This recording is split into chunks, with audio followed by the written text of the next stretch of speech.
வணக்கம் மக்களே. என்னடா இது எப்போ பாரு லேட் நைட்டில் பார்த்தீங்கன்னா ஷார்ட்ஸ் வந்துட்டு இருக்கு அப்படின்னு நினைக்கிறீங்களா? ஸோ கொஞ்சம் ஒர்க் அதிகமாக போயிட்டு இருக்கிறதால பார்த்தீங்கன்னா அப்படி நான் ஸ்டாப்பாக கொஞ்சம் போயிட்டு இருக்கு. சரி, ஓகே, அது ஒரு பக்கம் இருக்கட்டும். இப்போதைக்கு நம்மளோட குரூப் 4 வர்றதுக்கு அதிகபட்சம் பார்த்தீங்கன்னா ஒரு 25 நாட்கள் மட்டும் தான் இருக்கு. ஸோ இப்போ நான் என்ன பண்ணிட்டு இருக்கேன் அப்படி பார்த்தீங்கன்னா கோட் சீரியஸ் அப்படின்ற ஒரு சீரியஸ் பார்த்தீங்கன்னா ரெகுலராக பார்த்தீங்கன்னா ஒரு 50 கொஷின்ஸ் அப்படின்றது பண்ண யூடியூப்ல ஒரு 11 மணிக்கு போயிட்டு இருக்கோம். சரிங்களா? இன்னும் 25 நாள் மட்டும் தான் இருக்கு. ஸோ ஜென்ரல் ஸ்டடிஸ் நம்ம படிக்கணும், ஜென்ரல் தமிழ் படிக்கணும், அதே மாதிரி மேத்தமெட்டிக்ஸ், இது மூணுமே படிச்சாதான் நம்மளால ஒரு நல்ல ஸ்கோர் வந்து எடுக்க முடியும். ஸோ என் கிட்ட இருந்து நீங்க என்ன மாதிரியான வீடியோஸ் எதிர்பார்க்குறீங்க அப்படின்றத மறக்காம இந்த வீடியோ கமெண்ட்ல பதிவு பண்ணுங்க. கடைசி ஒரு 25 டேஸ்க்கான பிளானர் அப்படின்றது பார்த்தா நீங்க என்ன சொல்றீங்களோ அதுக்கு தகுந்த மாதிரி கண்டிப்பா நான் சேஞ்ச் பண்ணி கொண்டு போறேன். ஏன்னா மக்கள் தீர்ப்பு தான் மகேசன் தீர்ப்பு அப்படின்ற மாதிரி நீங்க என்ன மாதிரியான வீடியோஸ் எதிர்பார்க்குறீங்க?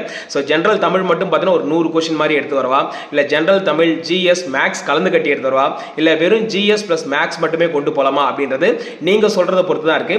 ஸோ அதனால ஓகே, கமெண்ட் மறக்காம பண்ணுங்க. எந்த கமெண்ட்டுக்கு அதிகமான லைக்ஸ் வருதோ அப்படின்னா எந்த கமெண்ட்ஸ் வந்து மேக்ஸிமம் நிறைய பேர் சொல்லிருக்கீங்களோ அதற்கு தகுந்த மாதிரி இதுக்கப்புறம் வீடியோஸ் அப்படின்றது போக போகுது. ஸோ உங்களோட கமெண்ட்ஸ் அப்படின்றது ரொம்ப ரொம்ப முக்கியமானது.